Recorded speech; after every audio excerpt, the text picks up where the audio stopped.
on this? We're live there, so. Okay, so we're waiting for it to come online before we start the meeting. There you are. There we are, so it's 7 o'clock, we'll call the meeting to order. Additions to the agenda. Hearing none, somebody wish to move the agenda as presented. Lyle. Any questions or discussions on Lyle's motion? Hearing none, we'll call the question.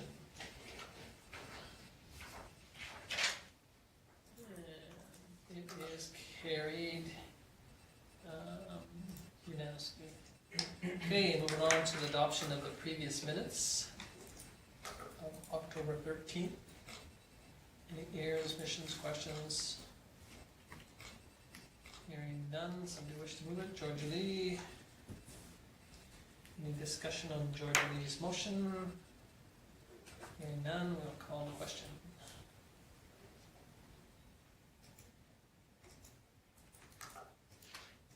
And it is carried unanimously. Okay, now we're gonna move on to a delegation from Pat Wisener and Richard Debolt. Proposed land transfer. Okay, Georgia Lee. As per section 172 of the Municipal Government Act, I am required the disclosure of a pecuniary interest in this matter.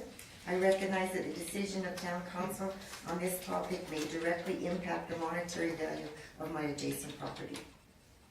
Okay, thank you. So Georgia Lee is excusing herself. Mr. Magnuson.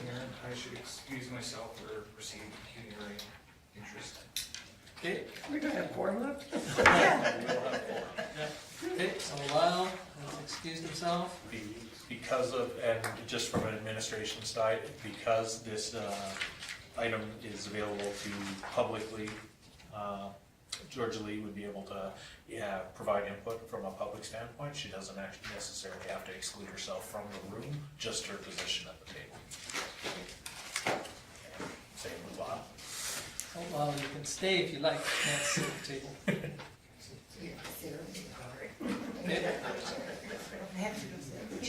Yes. Okay, so, Mr. Wisener, if you'd like to give us your proposal. Do I stand up or? Well, it's probably better if you do, but you can if you feel uncomfortable. I'm sorry to hear you feel I am, council. Thank you for hearing me this evening. I don't know if you'll have a chance to read my letter or proposal. In the long and short of things is I want to clear up a property line that extends beyond my property, covers both my neighbor's property and part of the next neighbor's property. It was like that when I purchased the land. I'll call it Slick's property. It's the end of First Street. So, and the way the road goes on First Street, it goes up and then there's a wonky angle that becomes part of my property, according to the picture, where the little dots are. And my proposal is to, can I use it? Yeah, Just don't touch the so screen. if you touch the screen, it'll turn blue on you. Okay. So I want to take this line here and move it back here and bring this line back so my property would end here, allowing for the town to take possession of the street, giving access to both properties that is not really there. If I was to construct whatever, they would lose access to both pieces of property. As it's been now, I haven't made a item or an issue of it, allowing both landowners, but I want to clear it up before I sell the property, and so it stops here, becomes one other property. And for that, I'm willing to sell it to the town for just $1. I dropped a few zeros on it. And in concession for that, I don't wish to put any more money into that project, so I would ask the town to take care of the re-registration and the legal part of the paperwork, which I understand is not a very expensive ordeal. Just goes to OCC. Horst. And they just basically move the line and you're good to go. So I will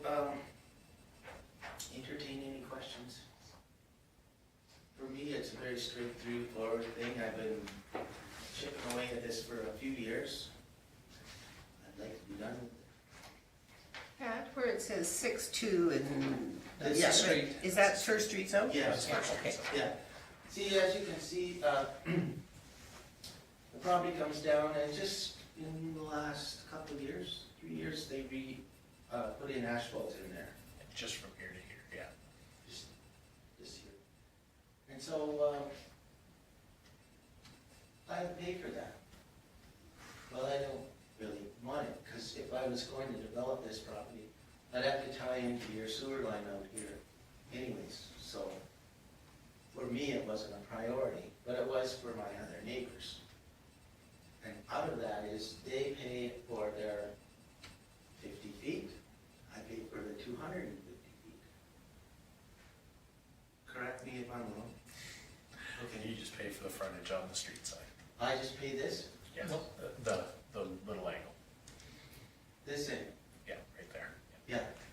So I'm suggesting this is, it's 200 feet, no? The street's only about 40 feet wide. Okay, so it's a lot more than these guys. My point. We can bring up the bylaw if you'd like. It's fairly close. Yeah, For so everyone. like, everybody should be paying a portion for this new asphalt and everything, and I'm winding up paying more than my portion. Long and short. So I'd like to take that down. I don't mind paying for my frontage. I'd like my brothers in the neighborhood to cover their piece of frontage and taxes. So that's why I'd like to just clean that up. It makes it a hard sell. When we go to do the real estate transfer over to another property owner, I want to give them something that we can just go to work with. So in your proposal, you didn't want to go farther to the, right to the other edge of the other piece of property that was there and go straight across. So right above the 7 there, where Kim's got the arrow, No. and The street's here, there's a post here, Kim's house is here, and then naturally we'll go across there. But if I back it in some more, then that takes up, like I've got trees and shrubs and stuff all in there. so. I can bring up the Well, I correct mean, GIS. but that's, the only reason is that, you know, I mean, that way then that whole piece, that property would have 100% frontage onto a street. Whereas right now, they're gonna only theoretically get 75% of their frontage. Well, as it is now, there's trees and fence already. No, I appreciate that. So, to us, it was a natural divider.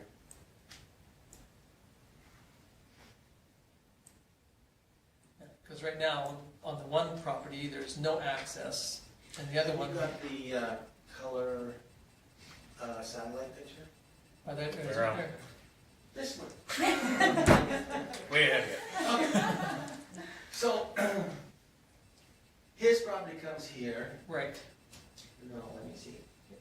oh yeah, Oh, this is, we don't take names right now. okay.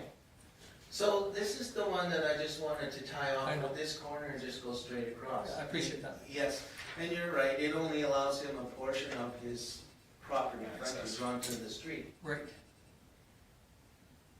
And as it stands, and we've discussed it, he's more than happy with that. no, I do appreciate that, but again, if there's gonna be a cost incurred by the taxpayers of the town of Vulcan, then would it not be best interest of the taxpayers to be able to potentially gain a subdivision on that other piece of property, whether it's the present landowners or future landowner, where they could subdivide that and then the town would glean taxes as a developable lot compared to a non-developable lot because there's not 100% access to the front of the property. You're referring to this? That piece right there. Like if the developer, or the owner of it at present, or it was sold to another person that said, I wanna subdivide that into 2 lots, one that would on First Street South and one would have access to Main Street.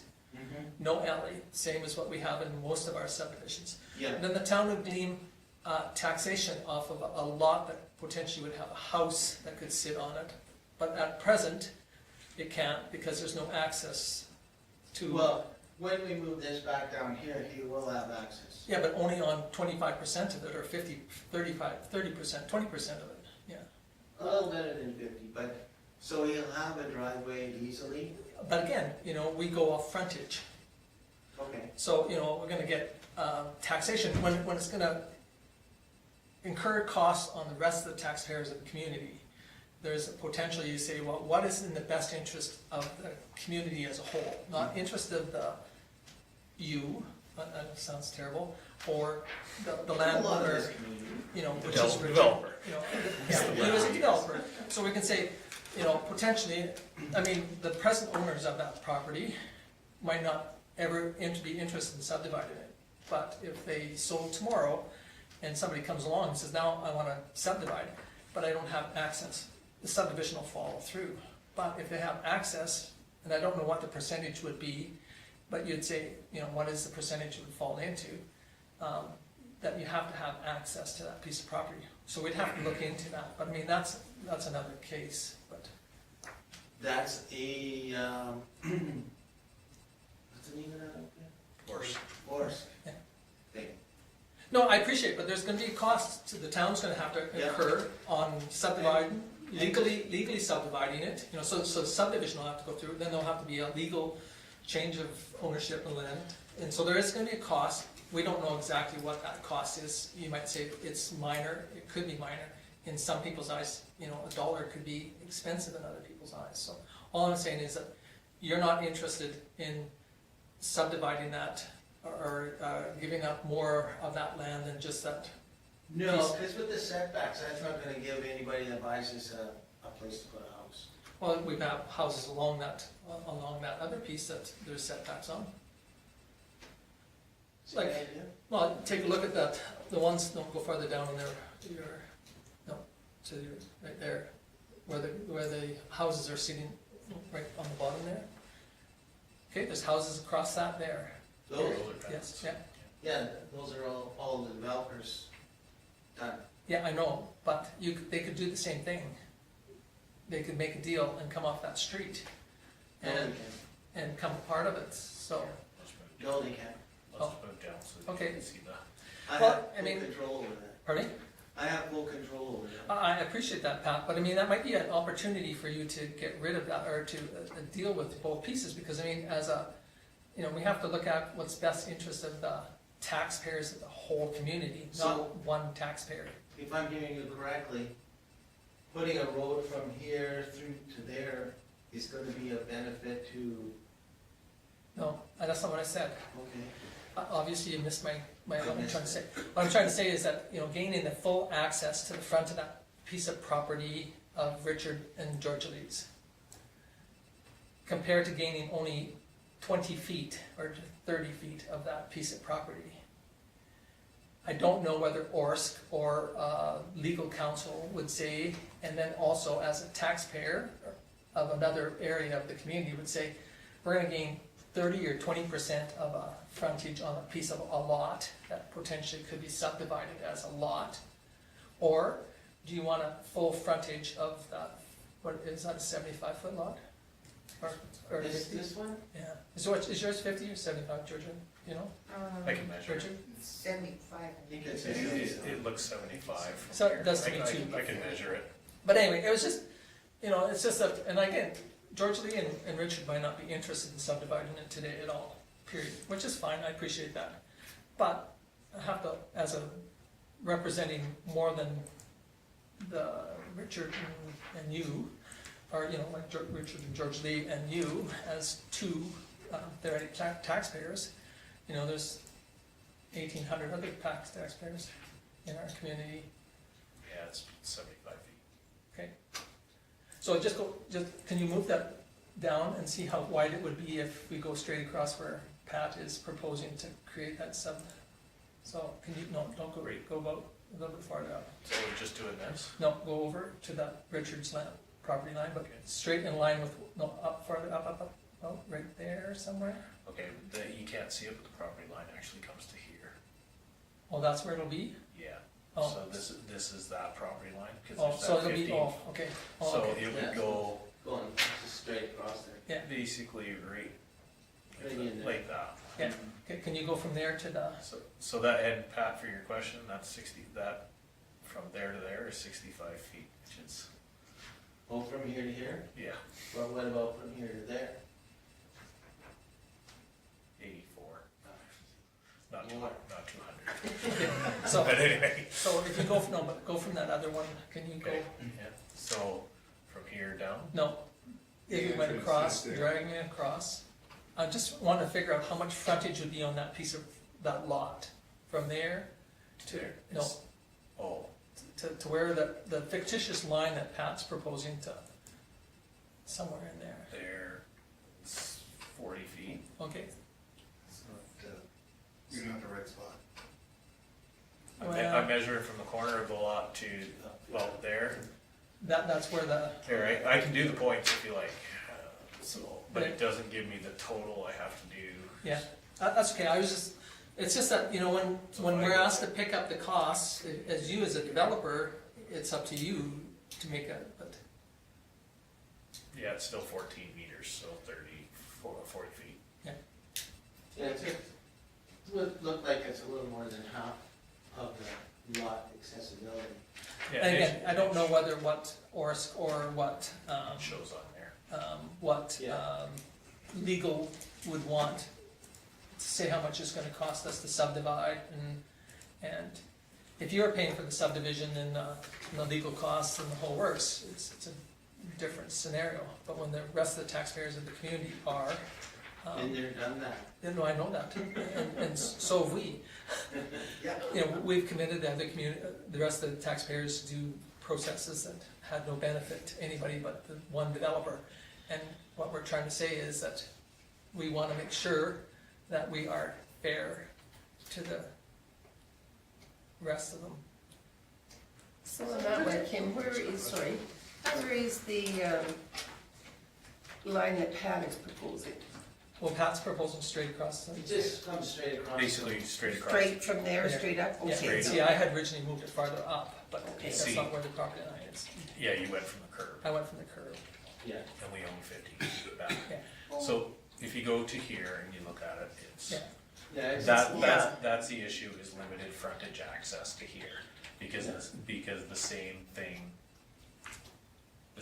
applies that's currently applies, is Pat could still put a fence or driveways, those sort of things, which he could essentially put something in front of that would barricade half of the frontage of that if a new lot was proposed, or, and I'll use the best example, if you built a garage back there and set it to that side, that access could still be blocked. But you could also build a garage on this side and have that. And have that driveway go in this way, yeah, and that becomes a layout thing, Yeah. and that comes with development permits and all that. So There's properties all over that have that similar. You there's one right above it. Yeah. Sorry, this doesn't react very well when I'm pulling pictures around, but. Can I say something? yes, you betcha, go ahead. When I talked to Madeline from Horse, and I talked to her in the extent one day, she expressed to me that you shouldn't need to do a subdivision. It's just a road correction, basically, Road designation. the road designation. So I went with that thinking, and then when I went and seen Nancy, she said, no, you need to get a subdivision. But originally, she said you needed 5,500 square feet to the smallest lot you could buy, right? And I think I kind of figured it out, it's about 3,800 square feet, that little piece. So, I mean, to me, it's kind of like a no-brainer. I understand what you're saying. It's just, I just want access in, and, you know, you can see where it kind of goes on to, Neighbor's property, yeah. okay. Yeah. But the thing is too, is that we move that, then that neighbor's frontage is gonna increase. Yeah, Yeah, So their taxation's going to Yeah. go up on Yeah. frontage. yeah. Okay. and mine will go down. No, well, not by much, but yes, yours will go down. Well, I mean, $1 back you know, 80 feet down to 60 or, every year. you know, so again, you know, and I'm sure on an undeveloped piece of property, your taxation on that is probably pretty extreme. I'm not sure exactly what it is, but I'm sure it's really high. It is. So, but anyway, I think that we'd have to personally, this is my own opinion, I don't know of anybody else in the room, but, is we'd have to find out what we're going to ask the rest of the taxpayers to pay for this subdivision or road extension or whatever we change it to, designation. And what, you know, the legal costs are gonna be to register that and to change the pieces of property.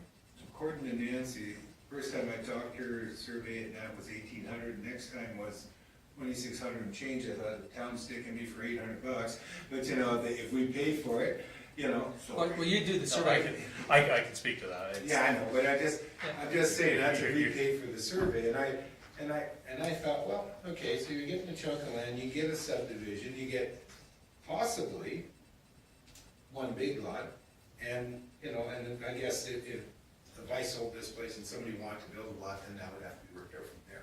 You bet, you But know, I mean, nothing changes right now, I mean, Pat, I cut the grass there, I take care of that, that's his deal with me just to drive in. It's just a legal thing that gives me that entrance, so Okay. if he sold it, the guy that buys it doesn't build that fence across there, that's right. you know? that- No, and I appreciate that. No, Can I George, you ask have- a question? Yeah. You were saying that we wouldn't have like the full frontage if we just got a piece of that lot, right? correct. So is there any way to put a stipulation on that if in time we did sell or something, that lot can never be developed, as it can never be Well- subdivided or developed back in there? I mean, well, I think that I don't think we can do that. We can't. But if you don't have proper access, now what the classification of proper access would be, you know, you'd have to again go back to Forest and say, or back to legal to find out what percentage can be gleaned as access to the back of that property. Yeah. So it could be subdivided. And again, I'm sure that the people that own that triangular shaped piece had no intentions of ever selling it until something happened and they sold it. So, you know, that's our biggest problem is that I looked at is that what's it gonna cost the community as a whole? And I think that's one of the thoughts is that we would ask administration to come back with a cost, a real cost, not just numbers picked out of the So that's sky. what she told me, that was your employee, so. No, again, too, you know, we wouldn't, You're we making wouldn't that be sound. hiring we wouldn't be hiring the surveyor. You guys would, Pat would be hiring the surveyor. Well, You if you guys paid for it, you'd hire the survey, right? Depends, whatever development agreement we come up with Okay, the I see what person you're that saying. owns I the see what property. you're saying. Okay, So if the development agreement says we're gonna take the property on for $1, we're going to do all that expense at our cost, then we're gonna go and find out the most reasonable cost surveyor that we could do that would meet the proper criteria. If you do it, you could hire Joe's surveyors and do it yourself, and Pat could, I should say, as a developer. But he'd have to come in with a development agreement to the town. Okay, I have a question. How much of all this would it solve if you went from the corner, right there, Across the other corner. up to the property line instead of right up to the middle? But Pat doesn't wanna get rid of that, cause the trees still sit on that and some. This is all big trees and stuff, and there's all another fence in there and woven into the trees. And it wouldn't square up the end of the road, it would still, it would flip the angle. But it wouldn't flip it so far as if you brought it all the way down this way. It would just go Oh, from. go straight across here? Yeah. Can you make that just a little bit bigger, Kim? So, So from the right there The street. to the original starting point right there, up to the property line right there. yeah, See, I think those are discussions that need to happen between the developer or the owner of that land. all I was trying to do was square the end of the street up Right. and kind of retain as much of this developable property that could be sold. Yes.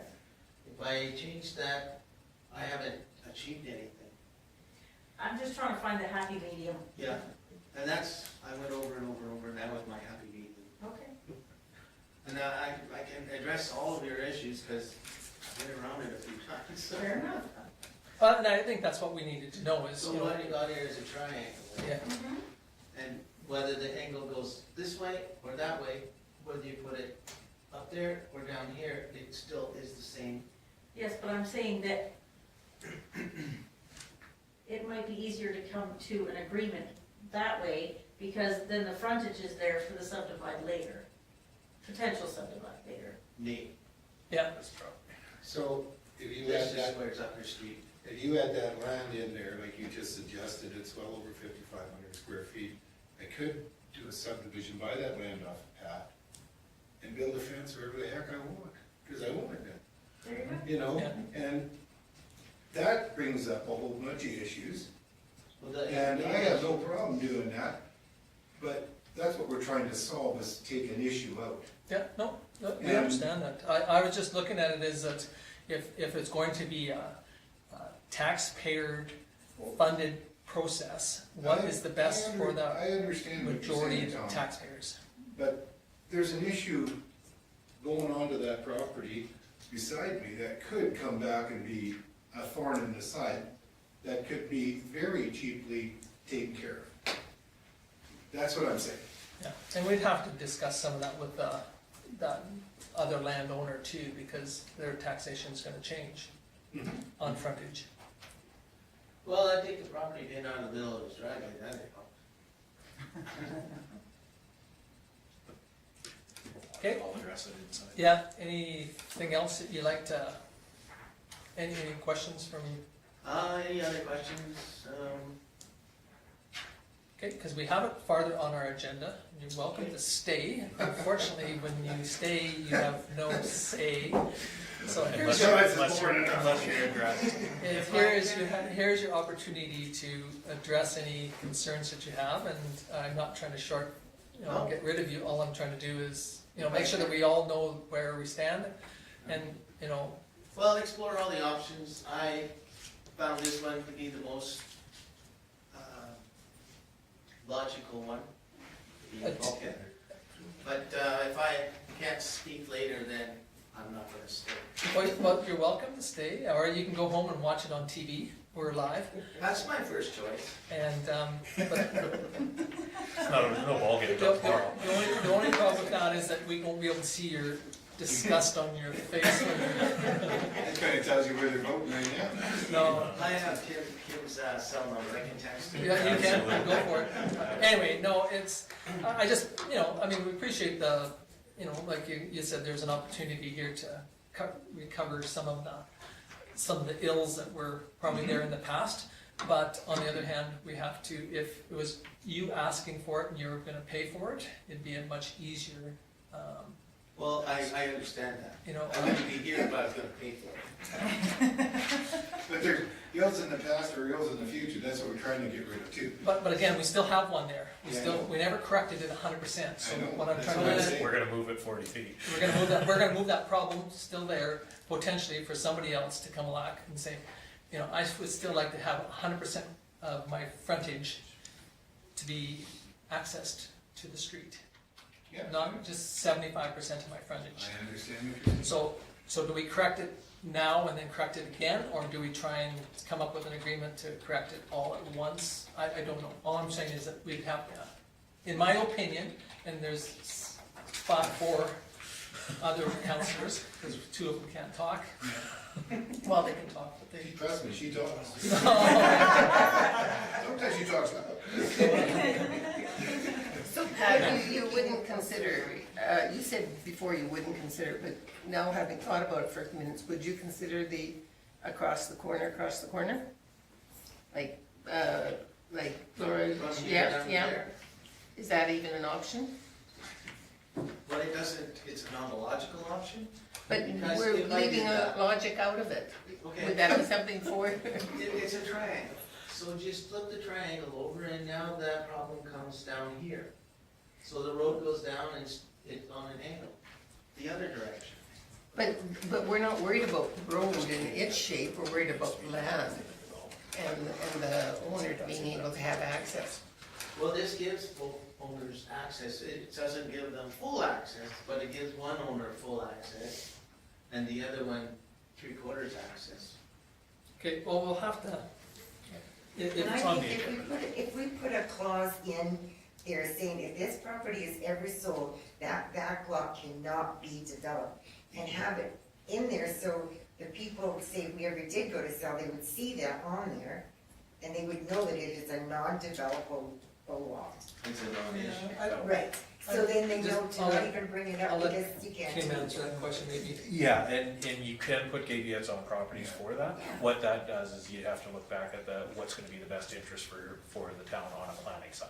Having a 250-foot by 75-foot lot from a planning side doesn't make a bunch of sense when every other lot in town is 75 by 120. And this makes more sense. So we But- should take but- all the other lots but- and make it bigger. But again, There you go. But in consistency, and you know that through looking at our plans in town, is the consistency of lot sizes Yeah. is what we look for. That's why they put minimums in size I understand. of developments, that sort of thing. and again too, if the developer or the owner of that piece of property, which is Pat, wishes to do that, that's up to him.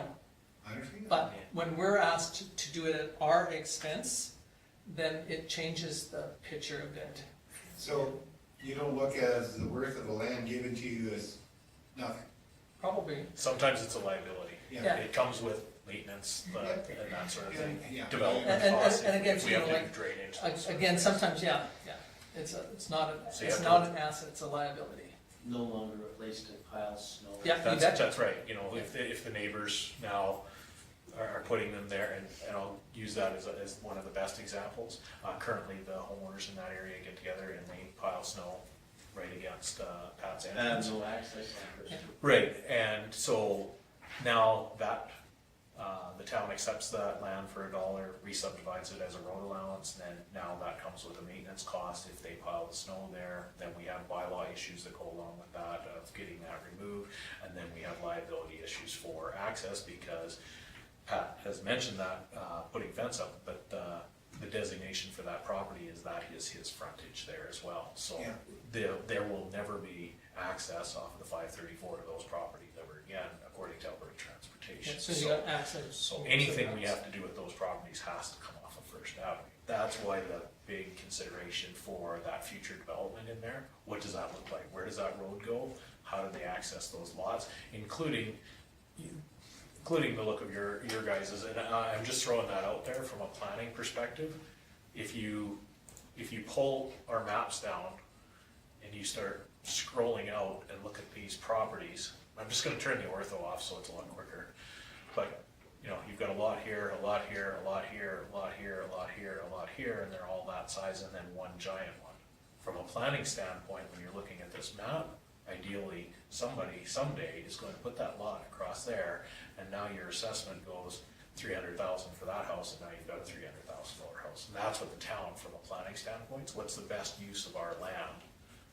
I understand. At the end of My the land, day. you mean. No, Well, at the end of the day, we look at land for a 200-year scope, where most I people owning understand. it look at it for a 20-year That's scope. what happened there, that 200-year outlook, that Yeah. really worked good. It did, Kind of look at it. And it's because nobody subdivided it yet, right? Yeah. I just, you know, And why would they? They got lots in Whispering Creek that's, Well, because, you know, some people like infills better than they do out there too, so I mean, Yeah, you know, you have to absolutely. weigh all those things, and again, as a developer, it's one thing, but as a town, it's a totally different, kettle of worms, because we're dealing with, I have one question as on the tax side, so let's say we work out a deal and we square that off at the edge. You're counting that as a frontage now, right? no, Is that? not it until. depends on how it's designated. Not Well, until okay, some- because you, where your hand is right now, that lot, Yeah. if we brought that down and I bought that whole site off of Pat, is that taxable? And The reason I ask that, it doesn't have a civil address, and it's already being taxed as part of the other it side. depends on the taxation side, how that goes. Yeah. So from a taxation in the town of Vulcan for residential, and I think that there was a little bit too much leaning into frontage in this, Yeah. because frontage is only for special tax and for local improvements. Yeah. Our land and value of residential property in Vulcan is based on the assessment of your improvements and the cost of the land. Right. So if your land gets bigger, yes, your taxes are gonna go up because you have more land and the Yeah. value of that goes up. If you add value in improvement, that's what brings your taxes up. I understand. So, I'm so just- the added extra land is where the assessment will go up, whether Yeah. that be, and that has to do, they do that calculation on Okay, how much I frontage, understand that. how much Let me frontage just is say, there. okay, so let's say I buy that off, I square off that whole front, and I say to the town, I pay for everything, say here. Does that go up? Because I don't own that land. If you purchased it and then subdivided it and the whole works, Yeah. and then you wanted to. You donate wanted to that town. road designation turned over Or, to the town, or? I'm being, Yeah. you know, Yeah. not that I'm gonna But do but again, that. you know, again, you know, exactly what Kim said, I think too, is the town would have to look at, do we want it? Yeah, You know, I mean, a lot of developers own the property and we do not want it because of, again, the liability that goes along with that. So just because you are kind enough to sell it to us or give it to us or bequeath it to us, doesn't mean that we You will want take it. it. okay, that's perfect. That's a, yeah, from a development side, that's the same as acquiring I understand brownfield, totally. brownfield properties, those sort of things. So, but again, you know, have to- it's- You have to weigh the rest. It's, you know, we have to weigh all the pros and cons. And again, I'm not trying to say that this isn't a good deal. I'm just trying to say that these are some of the things that we as a council should have a bit of a discussion on at some point in time. You know, I just, you know, and I, between me and him, we, you know, we've talked about this, and I come to you and talked about it, and come to Nancy twice and talked about it, and when I talked to Madeline, it was kind of like a no-brainer with her, you know, and of course, that's not you guys, but I'm sitting there and I'm looking at this and I'm thinking, my neighbor, it definitely benefits him. Because whoever buys that and they decide to build a fence, excuse me, right into here, that, now you'd have not me and him here, you'd have that neighbor sitting there screaming at you. But on the other side of that's a neighbor dispute thing as well, Yeah. because those property lines, when you purchase property, you're aware of those property lines. That's right. And it's a frontage, so I when understand. talking about building a fence, it's not like they're gonna put up a 16-foot and I'm just- commercial, I'm it's just- a 3-foot picket is all that you're allowed up there, right, or Yeah. a 3-foot hedge. It's Yeah, it's your fence. frontage pattern. Yeah, if you really look at the bylaw, it's 2'6", Yeah. but we always go 3. Your fence could be no more than 3 feet in that area. Well, I'm just saying, Yeah. the fence is not, is irrelevant to price, it's Yeah, not a it's- fence. You It's, know. it's the idea where the There is one properties, Up there with a 3-foot. yeah. I'm not saying that people follow the rules, I'm just saying that, what the rules are. What they So, are. okay, that just brings up a whole thing, you just, Yeah. so a rule's just there to kind of expand or contract, whatever works. So, Well, until it we're, goes, we're until it giving goes you something to expand and contract. until it goes to court. Okay, Yeah. But anything anyways, else? thank you. Thank you very much for taking the time to come and give us your, Yeah, thanks for your time, Jason. Have a good night. and again, you're definitely welcome to stay. Oh, yeah, I'd love to. Got something going on. Okay. Okay. Thanks for very much. hearing. Thank you. Thanks for Thanks, listening. guys. Bye-bye. Thanks, Have a good night. Good night. Okay, thanks. Yeah. Okay, so the two councillors that excused themselves are back in the meeting. In their official capacities. Okay, so you noted that at 7:38. Okay, moving on to correspondence, funding request from Rainbow Literacy. So this is just more for your information, the value that they're adding, that they're asked for is exactly what they asked for years previous, and it is included in your recurring grants bylaw, or policies, so. So unless you don't approve the budget, Yeah, unless you don't wanna move forward with that policy or and/or changes in the budget, this has already been addressed in our budget. And we give it to them every year, don't we? We do, it's a recurring, so we ask them for a letter asking for it, and then if council wants to review their financials, we can copy of those as well, and they supply them. Okay, I'll make that motion that we give it to them again. You can actually, for correspondence, you can just Oh, okay. receive it for information Okay, we'll receive it as for all, yeah, information. Because we're already doing it in the budget, because you already have, unless we change the budget. yeah, you've already approved it with your policy. okay?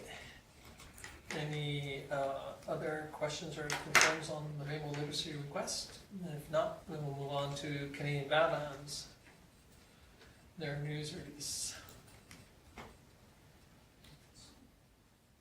think most of this has been brought forward to us, that it's a concern that. Any questions, concerns on that one? Okay, Alberta Police Interim Advocacy Board, Advisory Board, sorry, first quarterly report.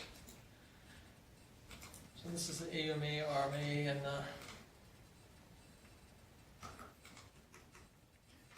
So they've all appointed members to that committee, and this is their preliminary.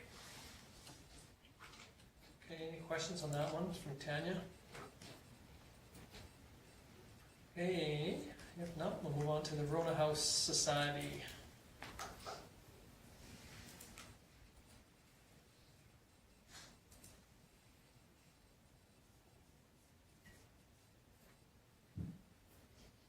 Okay, any question on that? Can we pass a motion at this point Yes, you about, If you would like to yeah. do the declaration, do the proclamation. Okay, so that's what you wish to move, that we Proclaim. proclaim that November is Family Violence Prevention Month.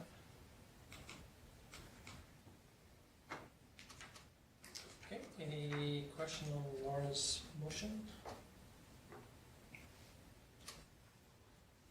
Okay, we'll call the question.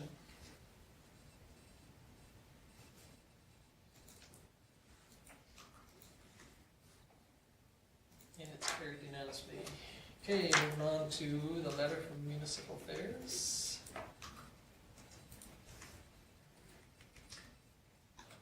We received this, and again, for information, it has very little impact on us, but as we know, it will have a great impact on the Vulcan County, and this is basically saying that they're holding back for 3 more years to make any big decisions on this, so for the next 3 years, they will be in a lot better shape than what they've been budgeting for.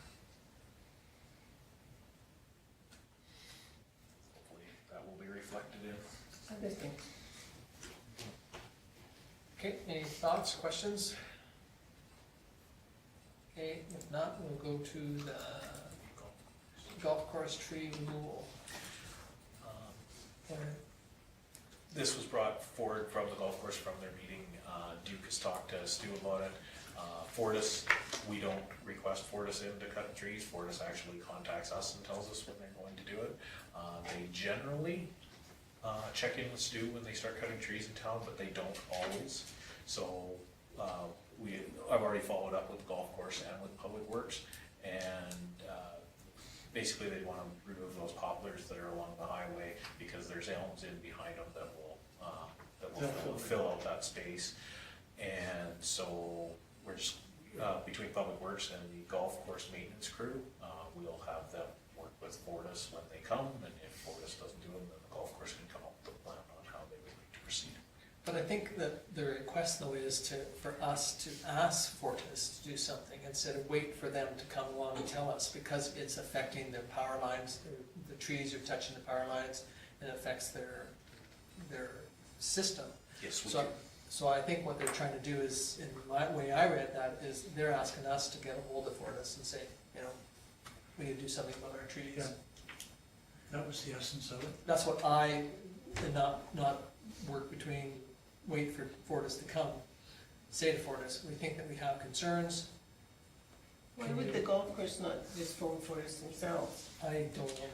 Why would the golf course not just phone Fortis and say, it looks like they're growing up into the power lines, come look at them? And preferably cut them down. Because the town has more clout with Fortis than the golf course does. Plain and simple. It does say we would like the town to approach Fortis, yeah. Yeah, and that's why I followed up with, I had talked to Duke and Stu, and at this point, they're gonna try to work together to win Fortis's contacts, but if council would like me to reach out to Fortis directly, I can do that as well. Well, the way I read it is that they're having issues with their power to their systems, and it's a concern to them as a like the golf course themselves, so, you know, I think Lorna's right, in a way it should be the golf course, but I mean, for us to send a letter to, saying that we own the land, and so theoretically we own the trees, I don't know. And things, by taking those trees out that they avoid, you've seen the poplars where they go whoosh, and do a cut like that around the lines, which just looks ugly. This Yeah. way, the elms will fill in, and it should look decent in a few years. The thing is too, is that if the golf course or the town goes in there and trims those trees and they land on Fortis's power line without trimming them, what's that do to either the two parties? Well, what Fortis told me when they were cutting some of my trees, that if I didn't let them cut out their scoop part, and any of my trees fell on that line, I was on the hook for $10,000 or whatever the amount was. I don't know, I think that we could, on golf course behalf type thing, and, or jointly with the golf course, saying we have concerns about these trees, you know, at their age and on, I'm sure Kim could word it very elegantly, and say, is there a chance that we can work with you to remove the trees completely, not just trim the trees, because that's what they're asking for. They might tell us to go away, but do you think that that's a request that should be out of our, or should we participate in? And in the long term, it actually does save Fortis money, because they don't have to keep coming back every 5 years and doing that cutout. It's the poplars that grow fast, not the elms. So anyway, somebody wish to make a motion, or do we just file this with the rest of the stuff that we're gonna file in a minute? Well, I say we send a letter to Fortis and Okay, thank you. ask them to please do that, and if they just wanna do the cutout, then I guess the golf course and the town better think what they wanna do, and cut them down themselves, maybe. Okay, so Lauren moves that we We'll just send a letter to send a letter Fortis. first. And again, I'm sure you can, Oh, yeah. draft it better than I can ever say. He's a good wordsmith. Yeah. It's easy to do. Okay, so any question on Lorna's motion? Moving none, we'll call the question.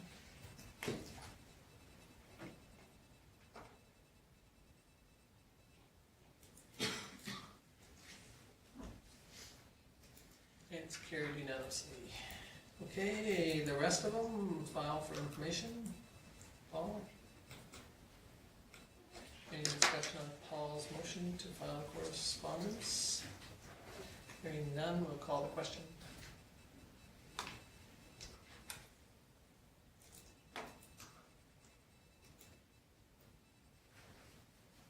And it is carried unanimously. Okay, moving on, cash statement. This doesn't look overly abundant. Our notice on demand account has taken a significant hit with the Yes. cost of the pool being withdrawn, so, yes. On the other side of it, we are in, this is to the end of September, and we have not hit that line of credit of $4 million, or $3 million that you approved, so. So we're still in good shape. Doing relatively well. Relatively good. I would move that we accept this for information. Okay, thank you, Lonnie. Okay, any discussion on Lonnie's motion? Hearing none, call the question.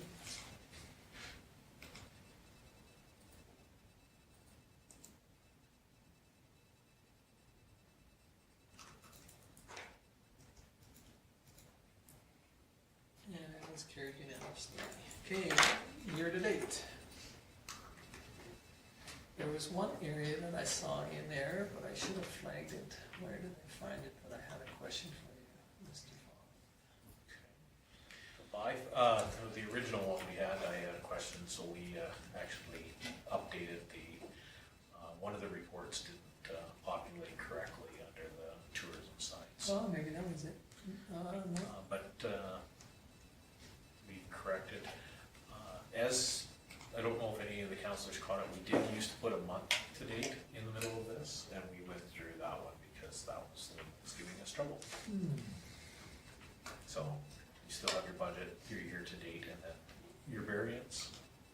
Okay, that's the one I was gonna go to. On year to date, it was on the pool, swimming pool.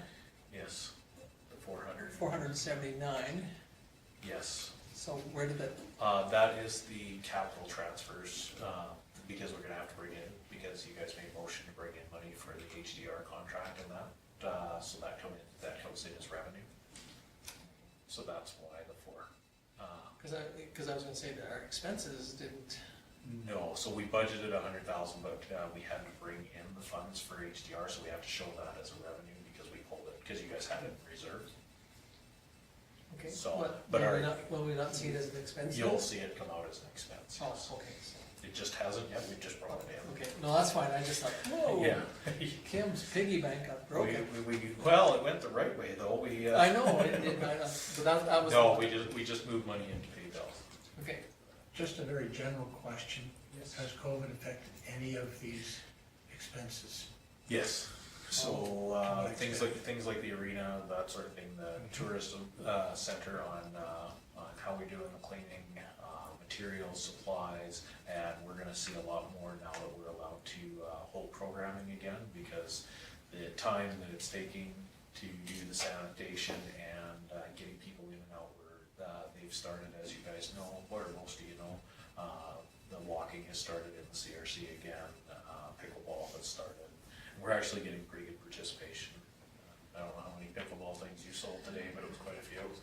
But, yeah, so we're, And that probably was helped by the pickleball up at the Legion. that's right. So now what we're doing is, because of the funding, the stimulus funding that was provided for operations, we're keeping track of all that, and anything that we're expending outside of our normal budget, we will make claim for. We have to have all that money spent by March 31st of 2021.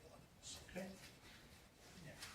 Okay, any other, well, So that money is not revenue until we spend it, like the, For the pool stuff. no, or for that grant? Oh, yes, yeah, no, they're putting it into our operations and we have to have it spent. If anything that we don't have spent, we have to send back to the provincial government, so.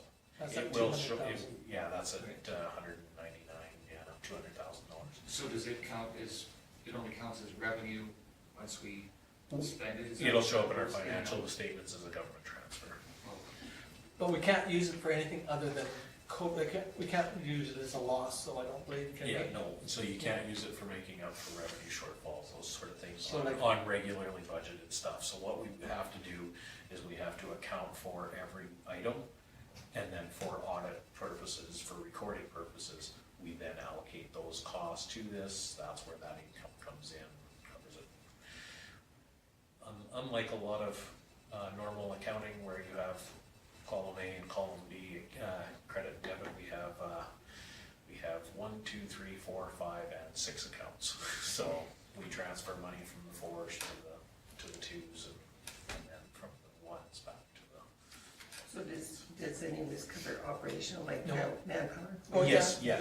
yes, this will most likely, and I honestly, I truly feel that most likely what'll happen is as we get into the arena season, it will come into probably asking for extra staffing to sanitize bleachers, that sort of thing, so we can get more people into the facility so that we can use it a little bit more. I know the Lowman Lakers game, they're already trying to figure out how to get more people into the facility. So, but those proposals are yet to come. Okay, any comments on the summary, any more, or discussion? Somebody wish to move them? I'll move to Oh, accept. I'll move it. I'll meet you that time. Okay, any discussion on Lyle's motion? Hearing none, we'll call the question.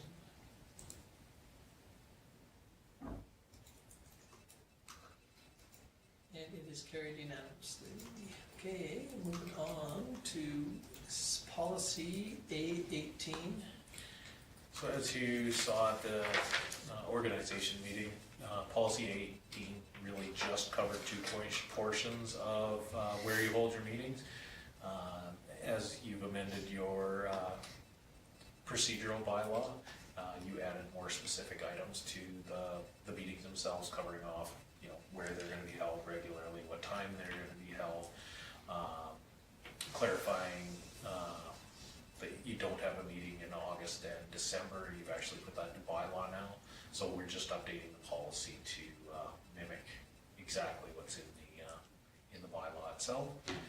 And so on the second statement, we're just gonna cancel, remove that last sentence because it's covered in the sentence before. Anything in red is new, anything in black is in the existing policy. Okay, any questions on the proposals to alter this policy? I'll move it. Okay, Paul moves this As presented. as presented or as amended or? Okay, As presented. yeah, It's already been amended. that's right. Yeah, presented to Appreciate amend it as presented. Okay, so Paul moves this, any question or discussion on? Hearing none, we'll call the question.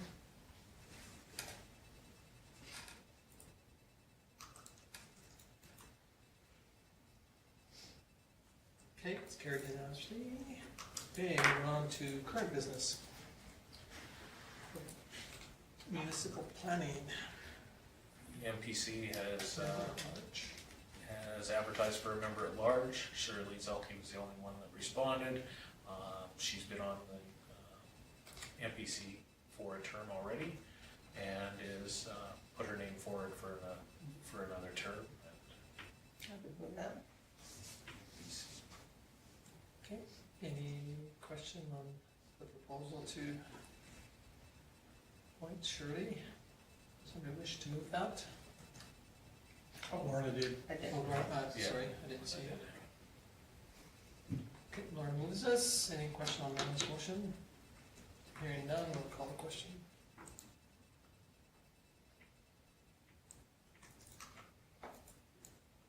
And it is carried unanimously. Okay, moving on to the pool project schedule update. So at our last meeting, we found out that there was some manufacturing items that were due to COVID, they're not going to be able to meet the deadlines that Ward Brothers had provided.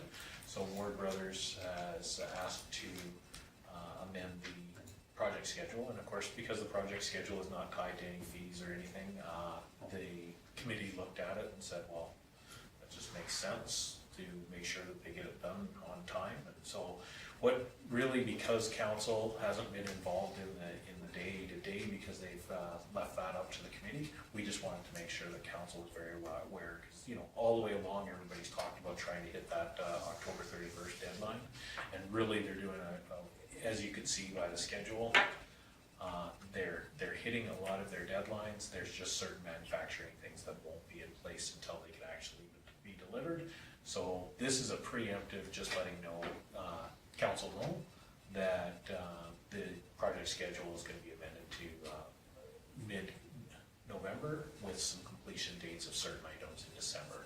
What this does, doesn't impact finances, doesn't impact the contract at all. What it does do is it pushes our warranty period back a little bit, so warranty doesn't start until we actually take occupancy of the building. So every time we delay this, and of course, the opening of the pool isn't truly scheduled until the first week of May.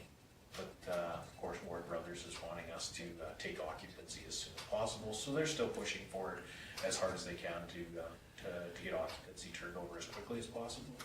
But again, Tango and HDR are very cognizant, as the letter said, to make sure that everything is done properly and that we've got our AHS inspections, all of those before. So this is more than anything just to provide council with an update of where we're at, the schedule, and if people are asking you on the street, hey, you said that it would be done at the end of October. Yeah, that was the plan. There was some manufacturing stuff, and we've amended the schedule to allow for that to be made up. It's not that it's not on schedule, it's just we had to change the schedule. With it being in October, say when we open it up in May and there's problems, is there like a warranty that would cover that? Yeah, it'll still be under warranty, yeah, absolutely. It's a year from the date they give us the keys. So if they don't give us the keys till, if they give them on October 31st, that's when it would start. They'll give it to you November 15th, that's when it starts, November Okay. 31st. And there still is, right at the moment, at least the other day, they're still planning to fill the pool. Wednesday. Oh, okay. That's what we got told this morning. Still to fill the pool this year. They're filling it Wednesday. Will they have to drain it? Is it Yes. has to be filled? Yeah.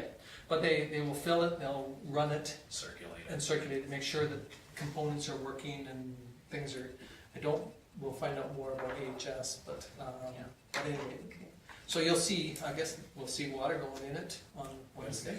They- Anybody in swim? I don't, if you want to. Yeah, I was gonna say, it's gonna have to be a little bit warmer than, what it's been. Maybe there'd be a brave soul out there somewhere who wants to take a dip. I told some of them the other day that I saw the first person that swam in the previous pool, and the water wouldn't have been any warmer than it is going in tomorrow, or Wednesday. So is this snow and everything causing them any It's grief gonna too? cause a little bit, yeah. Yeah, some of the cement, but they've been covering and keeping the frost from going into the ground, and, but you'll see some cement, I bet you, poured this week. So this is, again, like the recommendation says, that you receive this for information.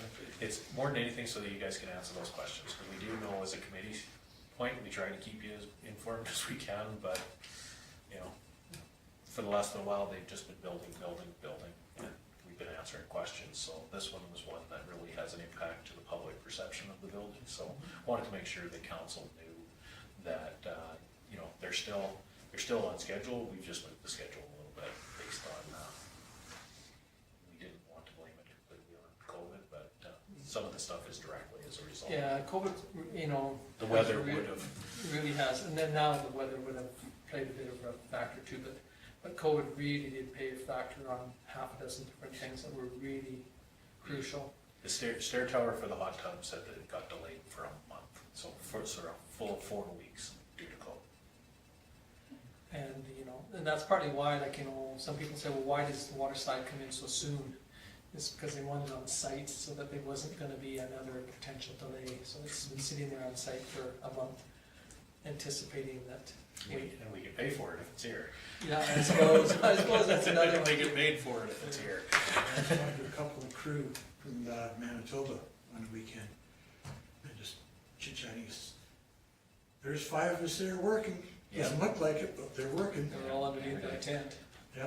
So, we just wanted to bring council up to date so that you know, because we do know that this is a fairly big project in our community that people ask lots of questions about, so. Okay, so we just need somebody to move this as information. Paul, thank you.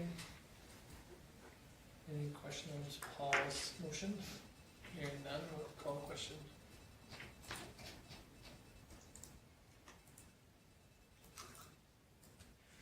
And it is carried unanimously. Okay, moving on to land acquisition.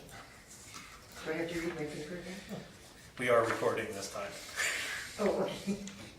Okay, as per section 172 of the Municipal Government Act, I am required to disclose a pecuniary interest in this matter.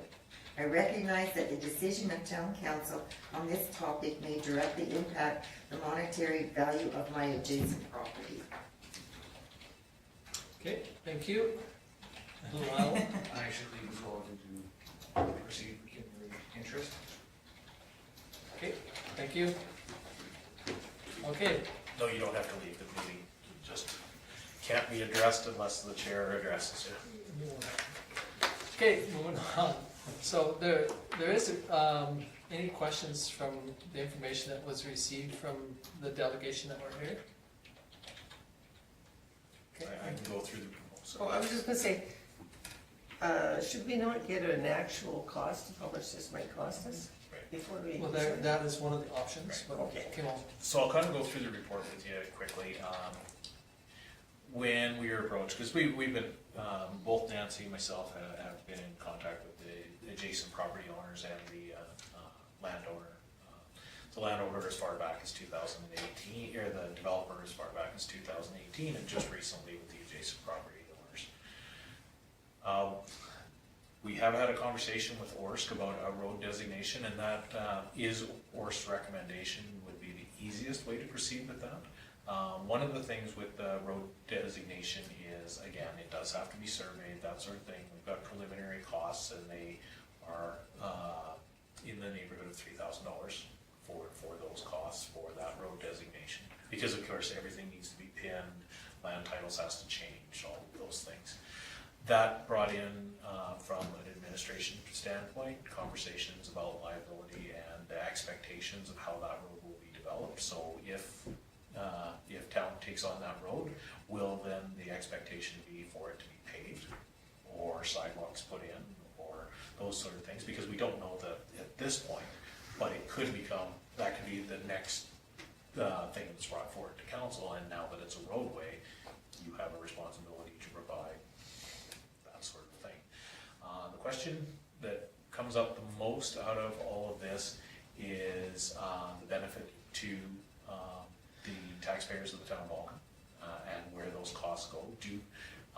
If there are costs involved in this, are those right for somebody from our industrial subdivision or a taxpayer from a different portion of our community to pay for those costs for something that may not benefit, because this is not a publicly traveled road, those sort of things. So when we put this together, when I received it from the developer in 2018, I asked for a lot of those specifics so I could bring it forward to council, like what is the end goal to do this? And if it's just to square up the property, that's a subdivision thing. If it is to provide access, then that's a road designation thing. If it's, and so we went through those, and in 2018, a proposal was never brought back. It was just to square up the property. So now, with the letter that accompanied the request, we've been made aware of gaining access to the rear property and for that side of things. So looking at the map, again, our suggestion from administration was to clear up that, and we understand it from a developer side as well.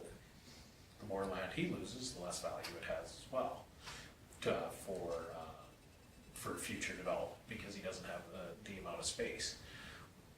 Realistically, when we look at this from a planning standpoint, this piece of property will always stay as this triangle piece, or will be subdivided right down the middle to allow for two houses in there. Again, from a planning side, we went through this property.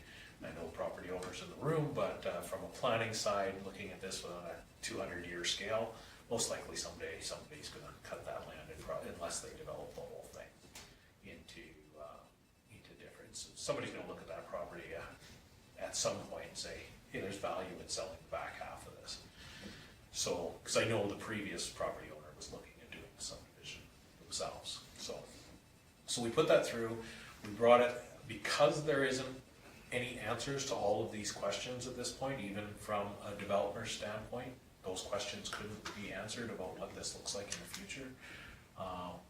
We went through it and we made basically two recommendations. If council would like to proceed and sees value in acquiring those lands, you can direct administration to put a formal proposal together regarding the acquisition, and that it be presented at a future meeting. So that would include the costs, what the best interest of the taxpayers of the town would be, the pros and cons, the liability. We would put that together in a formal report for you guys to review and to make a decision on.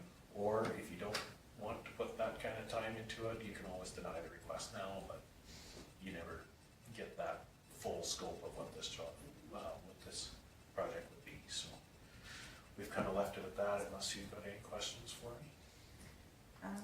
I make the motion that we go ahead and prepare a proposal. Okay, so the first recommendation then? Okay. Any other discussion on Michelle's motion? Okay, we'll call the question.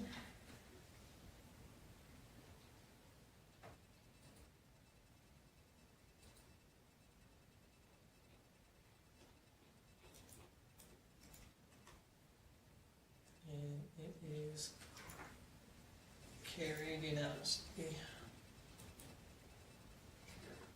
Okay. 809, we're back.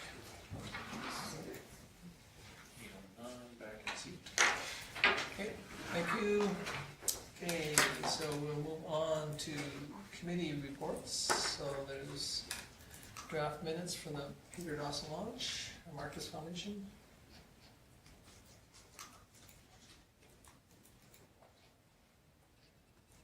Any questions? I think Lorna's probably addressed most of them, but.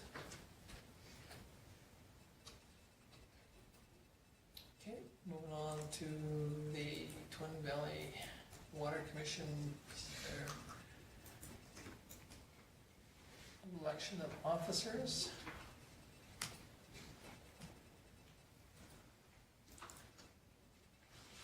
No questions? Move on to the draft minutes.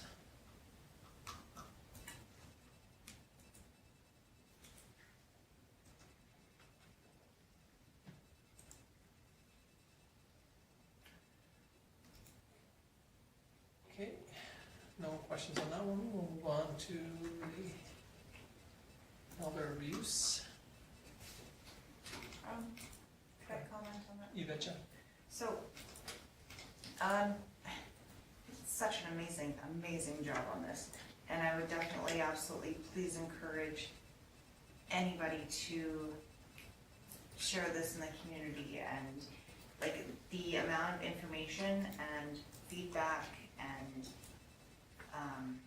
tangible findings in terms of the incredible effects that forming this coalition has had on the community and various things, and even comparing in terms of previously to now or other communities as much as to us.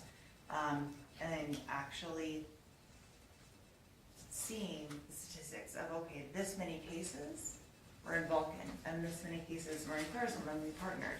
And it's got backgrounds on some of the different grants. It's got backgrounds on some of the different steps that they've done to kind of step around COVID, because seniors' mental health in terms of being in a lockdown is incredibly huge as well.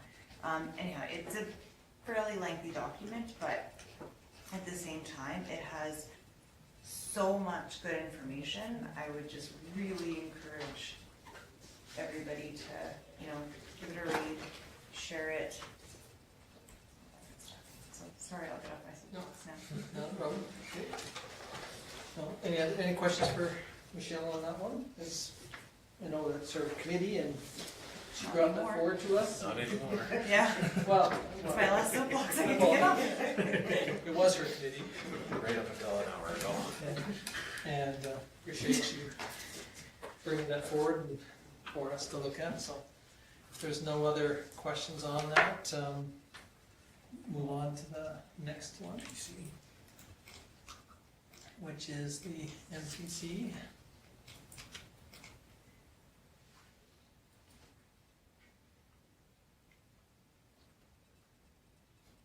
Any questions on any of? Okay, hearing none, we'll move on to the committee, Fire Services Committee. I have an apology on the fire committee. You don't have the budget there because they're using new software and they can't print it off. And they can't send it to us because we don't have the software.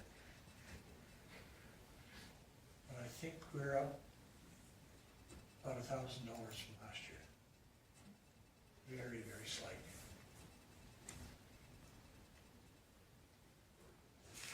Okay, any questions on that one? Okay, if not, somebody wish to file George Lee files the committee reports. Any question on George Lee's motion? Hearing none, we'll call the question.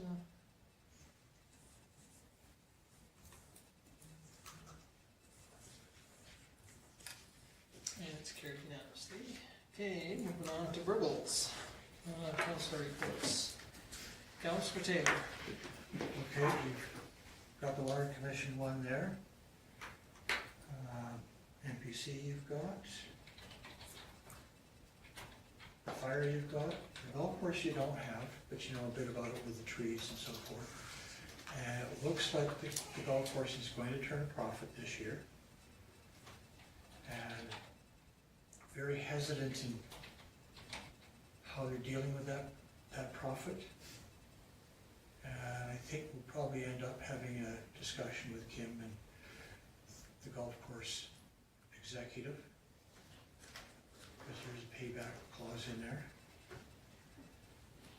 And potentially they have a new operator for the restaurant. Don't know very much about her, other than she's run restaurants, golf courses in Ontario. She did Hidden Valley and in Calgary at this point. And that's about it. But Oh, you- was that restaurant open during the winter? No. Okay, so she's gonna take it over next Yeah. spring? Okay. I think the last day was beginning of October. That's it. That's it. Any questions for Paul? Thank you. Move on to Councilor Debolt. I was also at the Water Commission, and I had FCSS. We looked at a revised budget. Looks a little bit better than our other budget. It's more detailed. It tells us exactly where the money's going now, not just miscellaneous one kind of thing. We had 5 people that applied for members at large. So we're gonna change our bylaw so we can bring in more members at large. That way it'll give us a quorum every time. Because right now, I think our bylaw says 3 members at large. I think, something like that. And we've already got 2. And we still can't get quorum. So we're gonna change that bylaw so we can bring on more members at large and be sure to have quorums. The extra money that they had, we decided, we picked 3 priorities that's gonna be done out of the extra money. The first priority is gonna be to get the carpet taken out of the bathrooms in the youth center. That's our first priority, take that carpet up and put it down lino or something. Especially in the boys' bathroom, that's where the carpet is. But we're gonna do both bathrooms at the same time. And then the second priority was some new desks. In that, the one gal that has a desk, it had been glued together, and it had clamps on it to hold it closed, and these clamps have fallen off, and some of the glue is coming off. So it's a little tiny desk, it barely fits a keyboard for a computer, and that's what she works off of. So we're gonna get some new desks in there. And then the third thing is chairs for the boardroom. The seats are coming off the frames, and they do a lot of things in there in the daytime, like they do food safety courses in that room during the day, and they do all kinds of stuff in that boardroom. So we're gonna get new chairs in there. The desks are okay, but the chairs really need to be replaced, so that's the 3 major things they're gonna do in there. The Kimnets are gonna be doing COVID bags in partnership with the food bank. And that, we partnered with the rec board to get some new sporting equipment, because you can't use palisters anymore, so we have to have all new sporting, like basketballs, volleyballs, badminton rackets, whatever. So we did partner with the rec board to do that with a grant, and then the money from FCSS, we should be able to get a lot more sporting equipment. There was 2 to 3 people interviewed for the youth coordinator. Everyone that was interviewed said that they were looking for the assistant's position, but not the head coordinator. And so Joan is still looking for somebody for that. Everybody seems to be interested in just the assistant clerk. Peggy Hovey from Carmignac, she's joined our board since Joanne Juice resigned. So now we've got Peggy on board, which is kind of nice. And then I just had a question about trees, when we were on about the trees at the golf course. Is there any kind of stipulation in town to tell you how big of a tree you can plant? How far does a tree have to be off a property line? There's nothing? Nothing in there. Okay. Okay, I was just wondering, No, we don't have anything in our bylaws. We have things in our land use bylaw for proximity to corners, things like that, okay, but nothing in. like for- hydro lines or, No, because a lot of, if you were to plant one in the back alley in your property, the back alleys, that is where power, gas, all that is, so. So you don't have to check to make sure there's a gas line or anything? No, Sewer line, well, if you're gonna dig nothing? one in, you definitely do a call before you dig, Yeah, because if you hit the gas line, then you're on the hook for it. yeah, or hit the telephone, or if there's power, you could have your hair curled or shortened like mine, so. Okay, I hope it go curled. But anyway, but yeah, I think, I just want to check. Okay, Okay, that's all I had. any questions for George Lee? Okay, moving on to Councillor Magnuson. Well, I had the Municipal Planning Commission meeting. That's the only meeting I had, but I was approached by a member of the public regarding information regarding heritage, what qualifies for heritage site building. And I was able to get in touch with Paul regarding that. I think he passed on information. People gave me information on that, so that's all I've had. Well, I haven't taken it any further because you haven't said go. Well, I gave the citizen your contact. Good. Okay, any questions for Lyle? Okay, hearing none, Councillor Thomas. I had the library board meeting. We review, levels of service and everything every meeting. We're gonna maintain, the way things are right now. We had a patron who has been banned from the library forever. Yeah, it's not very nice to the staff, and the police and peace officers and everybody were involved, and he's not allowed to come back. Good. Well, I was floored by some of the things that were said, so I signed the papers to say, no, we're not playing those little games anymore. This guy must be really bad, get banned from the library. I was just wondering if it was That's Tom. probably why Tom doesn't go, is 'cause there's rowdy people in there. It was, no. Cut out my library card. Okay, But that's about what's happening at the library. okay, It's thank been you. exciting this last little while. Anything else, Laura? No, that's it, thanks. Okay, appreciate that, thank you. Moving on, Councillor Roddy. So I had my Vulcan, my previous Vulcan official response to elder abuse committee. Most of it pretty much revolved around the evaluation going through and with that, because it's quite a sizable document. And yeah, like I can't stress enough, if any of you guys get a chance to read it, please do. The amount of work, and it turned out phenomenal. The girls did a really, really great job. And then also I had Community Futures regular meeting, as well as part 1 of our strategic planning. Because last time we had it was the very first year that we were elected, and that was with a different executive director. And they were thinking about having it last year, but we had just gotten a brand new executive director. So now that she's got about a year under her belt, we're actually getting the board together and kind of getting a bit of a different game plan, especially with COVID, and all of those things. So we did part 1, and it was all via Zoom, and it was excellent. We had a really great turnout, and it wasn't nearly as strange as you would think over Zoom, having something like strategic planning, even like with a facilitator. So that was definitely very interesting.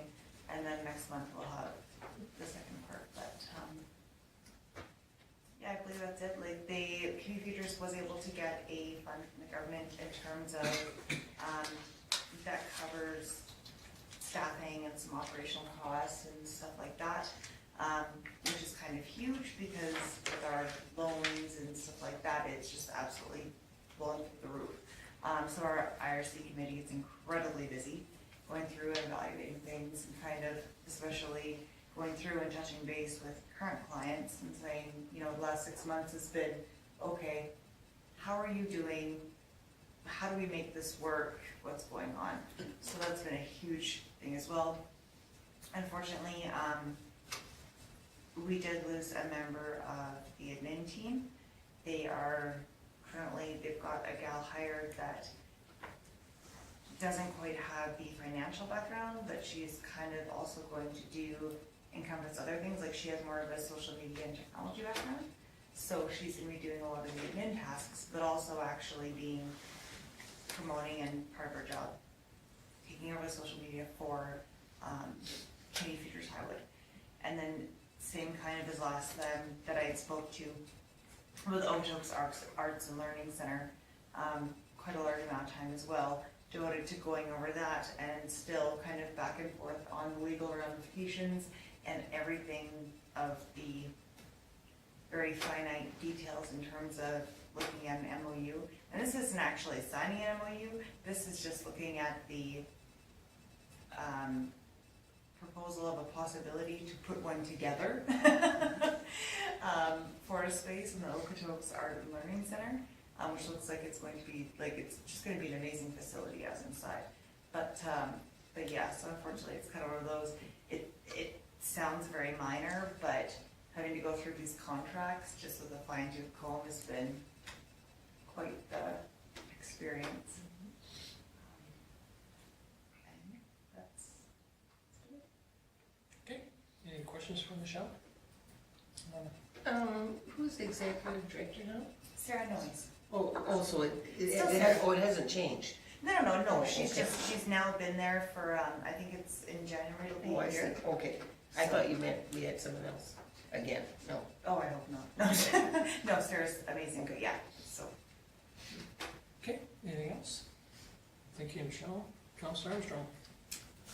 I have Marquis Foundation tomorrow night, and that should be interesting since we have to look at a budget that's quite terrifying, to be quite honest. And Health and Wellness on Wednesday. The only thing I did attend, and it wasn't really a meeting, was the open house for the aerial structure plan. And other than that, I don't know. Any questions from Warner? Okay, hearing none, I'll move on to me. We had a pool meeting, and I think Kim kind of brought everybody up to speed on with things are behind on some things, but are coming on. And so, like Kim said, that they're filling.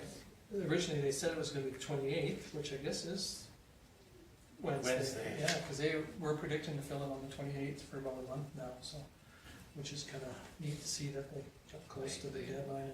They sent official notice today by email. Oh, okay. So they'll start filling. It'll be interesting to see how long it takes, because in my dreams it doesn't take that long to fill it, because I've definitely been filling it about a dozen times now. So it'll be interesting to see. We do have a pool meeting on Wednesday, so I guess we'll see the water starting to go into it and see if they run into some different things. We had a SEWA executive meeting in Wheatland County. We had 3 presentations from different groups. One was a group that wanted to partner alongside the facility. One group wanted to potentially be involved in funding. And the third group was to build a facility, but theirs is all small compared to what we're looking for. But it was interesting there's more of them coming out of the woodwork now, coming to the table and saying, we're interested, but, you know, we're still trying to apply for a grant for $1.6 million to move it's not a study, it's to take us to procurement. So it's the next level to take us so that they can go to procurement. Now, the only problem is that when you go to procurement, you have to come up with, I think they said 15% of the engineering. I think it's 15%, and on a $460 million project, 15% of engineering is going to be a fairly good chunk of change. But anyway, this will take us to that level, and we've applied for a grant from the provincial government, and they believe that we have a fairly good chance. We met with JBS to discuss some proposals, and we had 9 people from different areas of the world that participated in that meeting. And again, for those that are in love with Zoom, I need to have a visit with you And then we had our SAWA meeting in Champion, our board meeting on Friday, and it was decided to call it our AGM. That was before we found out today that the government now are restricting some of the meetings in Edmonton and Calgary down to just 15 people. So I don't know how long that'll be before it'll come out to us. You know, it's right at the moment, it's only in Calgary and Edmonton, but we're not sure whether that'll affect us. But we're having potentially our AGM is for November the 27th, I believe it is. Yes.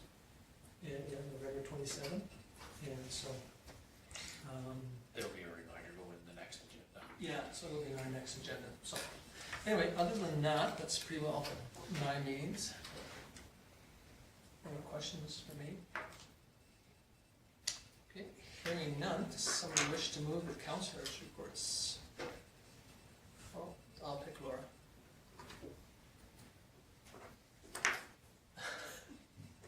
Alaska's name on the page at least once or twice, so. Okay, anyway, any discussion on Laura's motion? Hearing none, we'll call the question.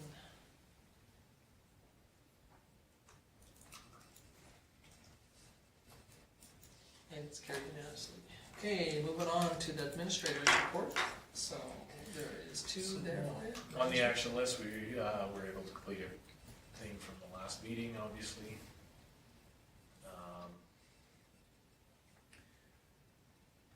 Just really the outstanding items, a lot of them are gonna be long-term. We should have everything with Live Barn wrapped up here fairly quickly. Everything else is long-standing. Has Down the Sled street. Barn put it in yet? They reduced their, no, they haven't got the Okay, equipment in okay, yet, I was just no. curious, I know Yeah. that they reduced their They reduced their contract. length. contract from Yeah. 5 years to 10, so. And, yeah, so unless there's any questions, I can go into my CAO's report. Okay. So we've got, of interest, we've had somebody in requesting information on the historical value of the hotel, which is nice to see, and obviously another party local within town that's been asking as well. So I was able to do tax arrears agreement, so we won't have an auction on November 16th, so that's a positive. We have, I've started preparing for the collective bargaining with QP. They said they were gonna have me a letter hopefully this week to start that process. I've already spoke with Tony Miotti, their rep, and we've got a pretty good working relationship. I've known Tony for quite a few years, so not anticipating anything groundbreaking with QP. I know we're recording this, but QP's not in a real good spot for negotiating right now, because they got all of our contracts are all due at the same time, and they all ended in 2020 because they thought that the economy was gonna be so much stronger than the last time we negotiated, and nobody could have anticipated the economy being where it is right now, so I know they're scrambling a little bit, because their contracts, I believe the ones, I believe they have 5 contracts up right now, so. So I've been doing my homework on that. As council knows, you have a policy that I negotiate and then just bring back the final plans to you guys as council. We'll do that as part of the budget process. And I've contacted Nanton to see how they're making out with their negotiations. Spoke with the Water Commission about rates for and ongoing utility rates and what that can look like in the future, what it's gonna look like billing wise. Those that are on the commission know that this year we didn't, so far they're projecting that we're gonna be quite a bit under our 90% allotment, so there's probably gonna be an outstanding balance that we're gonna have, but we'll just see how we're gonna fill the pool, so that'll chew up some of it, so, A little bit. yeah, so. Maybe you need to fill it twice. Well, we might only have to fill it once and see how much water it holds. Well, we should be able to do that. I mean, they metered it, Yeah. so we should be able to know exactly how many gallons, and if they're pretty close, because I don't imagine they'll be using much water on anything else, so. Yeah, so. Can we water any trees as we enter? Empty? Not right now, but yeah, no, for sure, no. And again, that goes back to that argument, and again, this is outside my report, but that goes back to that argument of trying to guess at how much water we're gonna use. We're now gonna actually have to pay a fairly healthy bill for not using water. That kinda is counterproductive to water conservation and completely out of you guys' hands as counselors. What possibly could you have done to change the weather and how much people watered this year? So anyway, that's, I know. I could start watering next year if it'll help.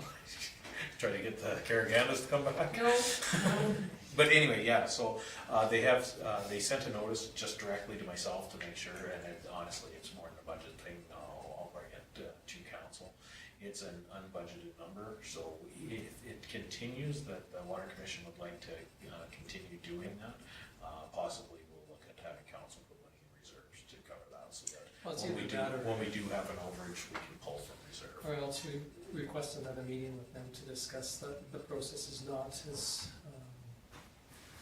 fair to all of its members and that it doesn't lend to water conservation, that's for sure.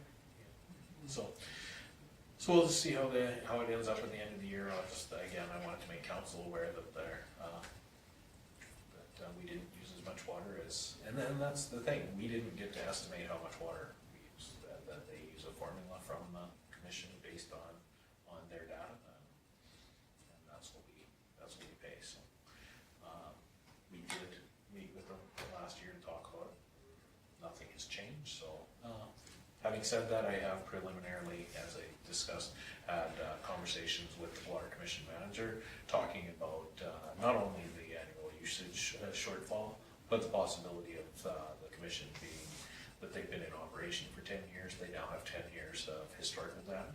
It might be time to moving to full cost accounting, where they just charge us for the cost of making a cubic meter of water, rather than pulling out operating costs, pulling out management wages, pulling out and having the members pay that all separately. Just pay for all their costs are included in there per cubic meter, which was the original intent of the commission. So anyway, that was an interesting conversation. I've been kind of ongoing with that.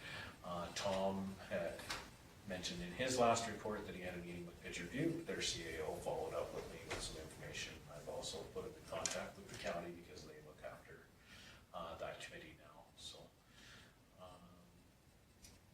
yeah, unless there's any other questions, we did have I troubleshot the issues we had with the recording for the last meeting for our council meeting, and worked for a day and couldn't find a solution, couldn't find anything that was wrong. And the next day I received an email that they were having trouble with the firmware on the recorder. So we did an update and knock on wood, it's working right now. So that's pretty much it. Tim, I conducted his 3-month evaluation. Of course, he's still recovering from surgery.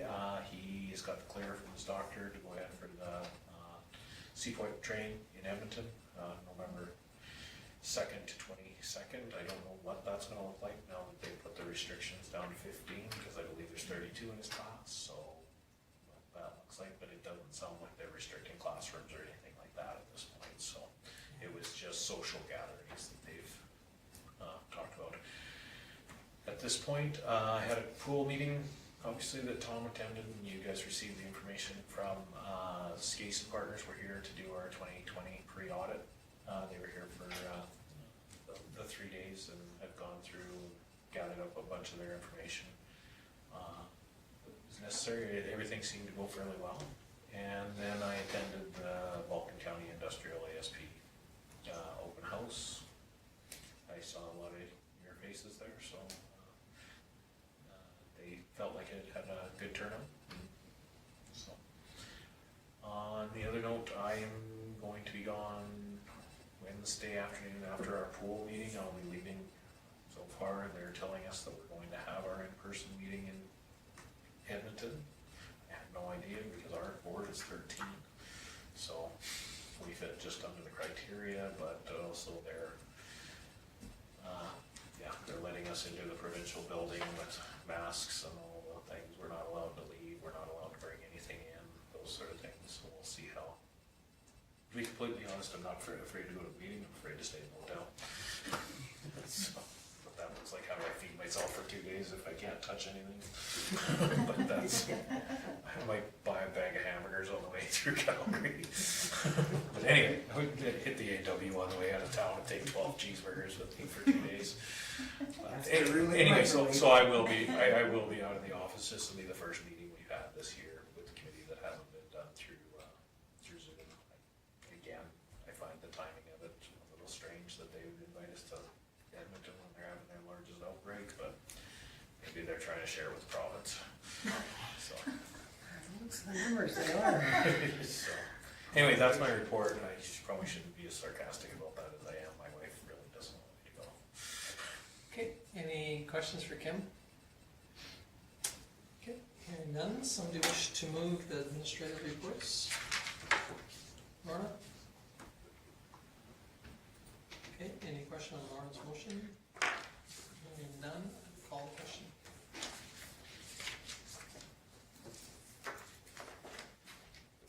And it's carried unanimously. Okay, moving on to the last motion. Michelle, thank you very much. Michelle moves us adjourned. Any discussion? Hearing none, we'll call the question. And it is carried unanimously. Thank you. Thank you very much, everyone.